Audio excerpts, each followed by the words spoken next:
नमस्कार,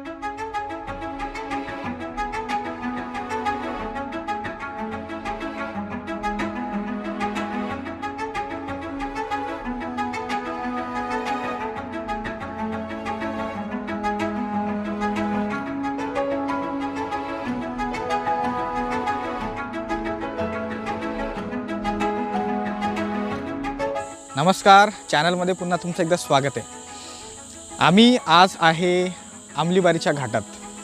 नंदुरबार जिल्ह्यामध्ये बरेच असे घाट आहेत आणि त्यापैकी एक विशेष आणि दळणवळणासाठी एक महत्त्वाचा घाट असलेला म्हणजे आमलीबारी घाट। आणि हा घाट पूर्ण आज मी कव्हर करणार आहे।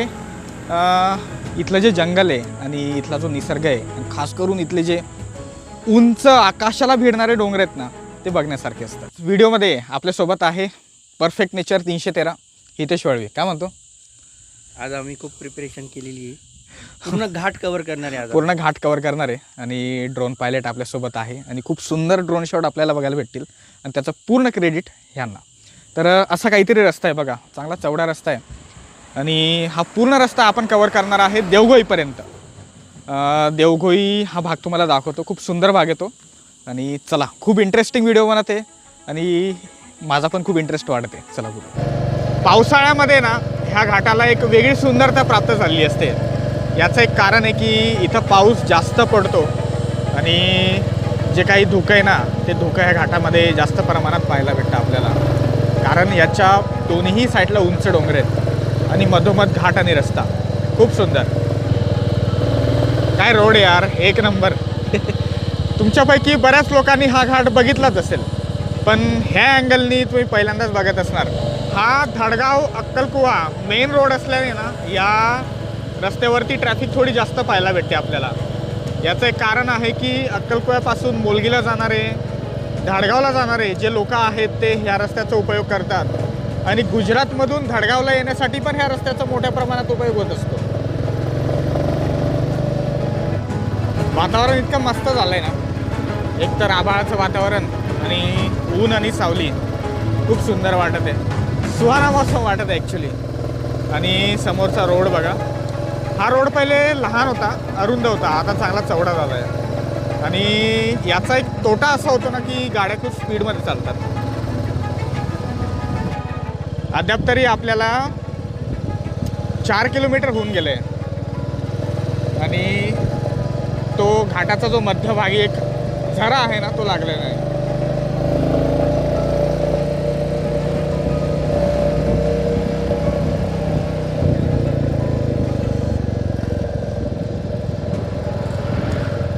इथं गाड्या खूप स्पीडमध्ये येतात बरं का समोरून। जेव्हा पण इथं याल गाड्या थोडे हळू चालवायच्या। बांबूचे झाडं बघा आपल्या आजूबाजूला, खूप सुंदर यार। जे लोक नंदुरबारच्या बाहेरून हा व्हिडिओ बघत आहे ना, त्यांना सांगतो की इथं जंगल मॉडरेट लेवलमध्ये तुम्हाला पाहायला भेटेल, जास्त दाट पण नाही आणि जास्त ओसाड पण नाही। पण तरी देखील पावसाळ्याच्या दिवसामध्ये हे जंगल खूप दाट वाटतं। सध्या तरी ओसाड पडलेला आहे आणि झाडांना पालवी येते, त्यामुळे काही झाडं हिरवे दिसतात आपल्याला इथं। सध्या तरी आपण अर्धा घाट क्रॉस करून टाकला आहे, मला वाटतं जवळपास 7 किलोमीटर होऊन गेलं असेल आणि इथून देवघोई 5 किलोमीटर दाखवते, म्हणजे टोटल हा 12 किलोमीटरचा 12 ते 14 किलोमीटरचा घाट असावा। समोर बांबूची झाडं बघा तुम्ही, बांबूची झाडं खूप जास्त प्रमाणात पाहायला भेटतात इथं। हो, काय सीन आहे यार, एक नंबर। वातावरण इतकं मस्त झालंय ना, असं वाटतं की पाऊस पडेल। पडला तर खूप चांगली गोष्ट आहे, पण बिन मौसम बरसात नको यार। समोरचा रस्ता बघा,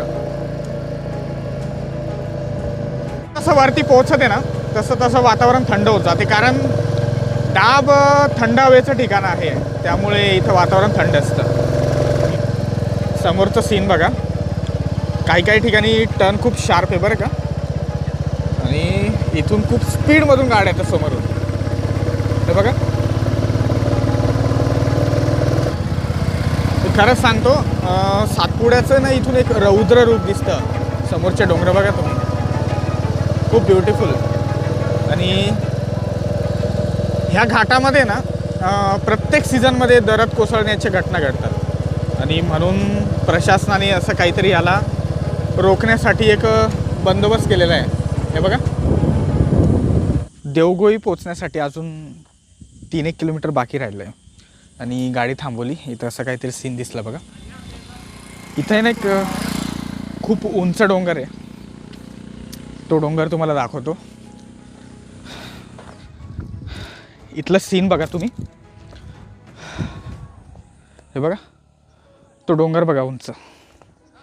ह्या भागातला सगळ्यात उंच डोंगर येतो आणि कधीतरी जमलं रस्ता असला ना तर तिथं नक्कीच ट्रेक करणार मी हितेशसोबत. का रितेश? आणि तो डोंगर कसा आहे ना, थोडं वरती ओढून बघू. चला, हे बघा. ह्याच्यावरून तुम्हाला अंदाज येईल की सातपुडा किती भव्य. तो डोंगर बघा, उंची त्याची कॅमेऱ्यामध्ये जास्तीच नाही होत पण सुपर वे आहे.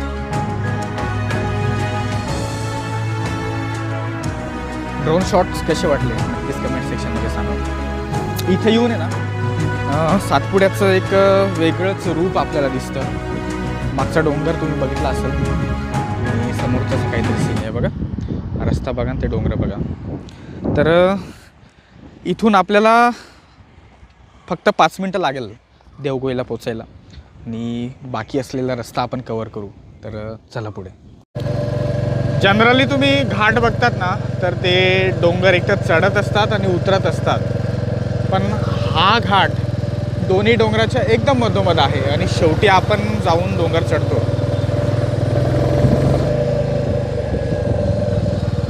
काय ठिकाणी टर्निंग खूप शार्प येतात. जसं आपण वरती चढतो ना हे टर्निंग शार्प आपल्याला दिसायला लागतात. हे बघा,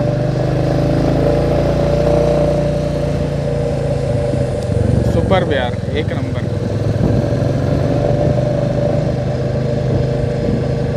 समोरचे डोंगर बघा तुम्ही.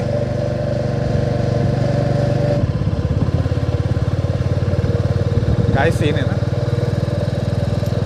आता कुठे जाऊन ऊन लागला आम्हाला नाहीतर 2 तासांपासून इथं आभाळच होतं. सगळीकडे अंधारच वाटायचा. तुम्ही व्हिडिओ क्लिप्समध्ये तर पाहिलंच असेल. आता वाटतंय की दिवस आहे असं. जसं आपण वरती चढायला लागतो ना थोडी हिरवळ पाहायला भेटते आपल्याला झाडाची. पायथ्यापाशी एवढे दाट झाड आपल्याला पाहायला नाही भेटत, एवढी हिरवळ आपल्याला पाहायला नाही भेटत, पण इथं पाहायला भेटते.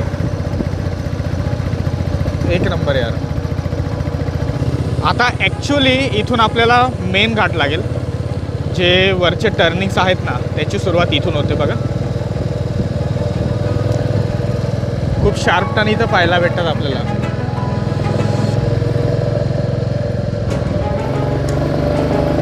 अद्याप तरी आपल्याला पोचायला 1-2 किलोमीटर बाकी असेल आणि इथं सगळ्यात जास्त दरड कोसळते बरं का.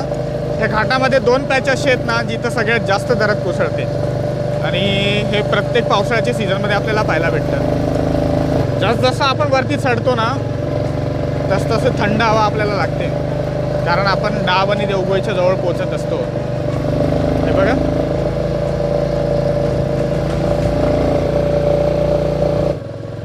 ह्या घाटाचं सगळ्यात विशेष आकर्षण आहे ना हा टॉप आहे आणि वरचे जे टर्निंग्स आहेत ते खूप मस्त वाटतात वरतून बघायला. हे सीन बघा तुम्ही, एक नंबर यार.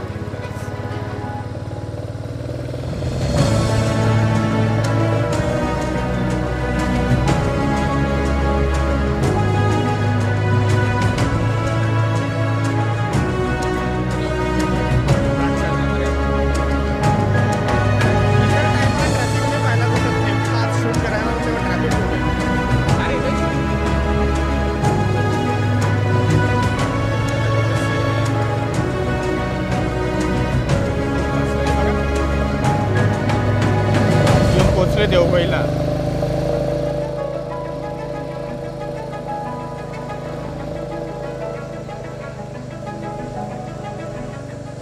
10 ते 12 किलोमीटरचा प्रवास केल्यानंतर येऊन पोचलो आहे देवगोईला.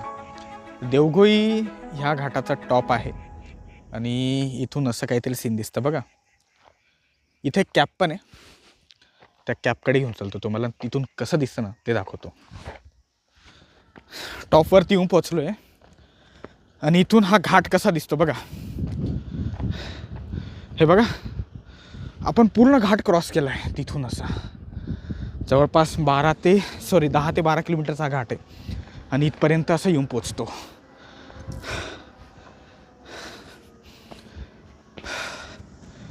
मोलगी आणि अक्कलकुव्याला जोडणारा हा मुख्य घाट आहे. असे तर खूप घाट तयार झालेत, पण हा मेन घाट आहे. Special thanks to Hitesh Valvi, perfect nature. आणि त्यांनी खूप मस्त ड्रोन शॉट घेतले. नक्की सांगा कसे वाटले ते.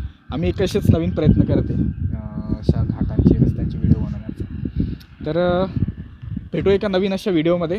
तोपर्यंत काळजी घ्या, लाईफमध्ये चांगलं प्रोडक्टिव्ह करत राहा आणि बाय. लाईक शेअर आणि सबस्क्राईब करा.